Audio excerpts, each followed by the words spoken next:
Beyond the sun, the moon, and the stars in the night sky, the other dominant features of the sky are the planets. The word planet comes from the Greek word for wanderers, and the planets mark themselves out from the stars by moving with respect to the fixed constellations.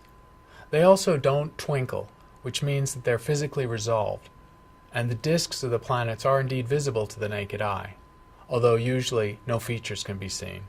It takes even a small telescope to resolve Venus and Mars.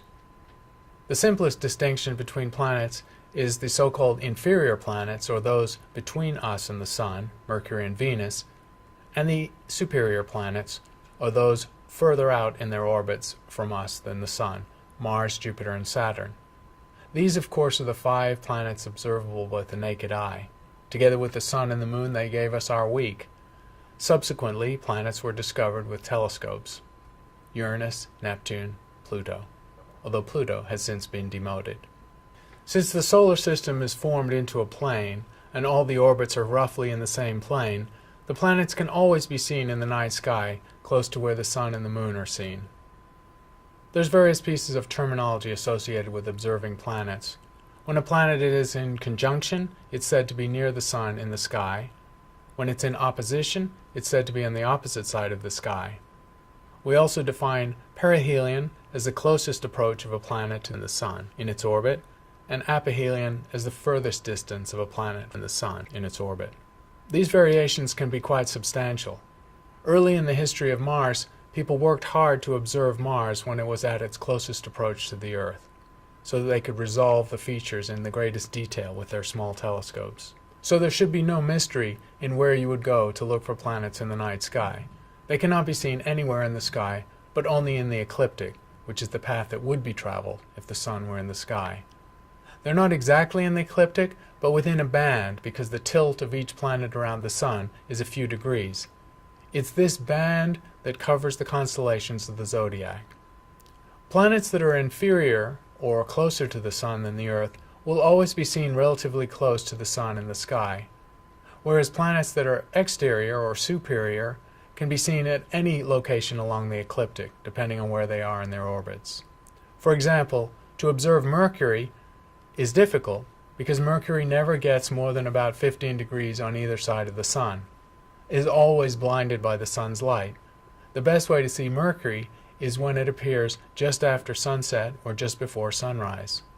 Venus, the brightest planet to the naked eye, is also relatively close to the Sun, never more than 47 degrees away from the Sun, but it's easier to observe because of that larger distance and its greater brightness. Mars and the outer planets, or superior planets, have a particular feature that marks them out, that of retrograde motion. As we've seen, retrograde motion of Mars was a determining feature in bringing on the Copernican revolution, the idea that the Earth was not the center of the universe. Retrograde motion is very difficult to explain if the Earth is immobile and all the planets go around the Earth.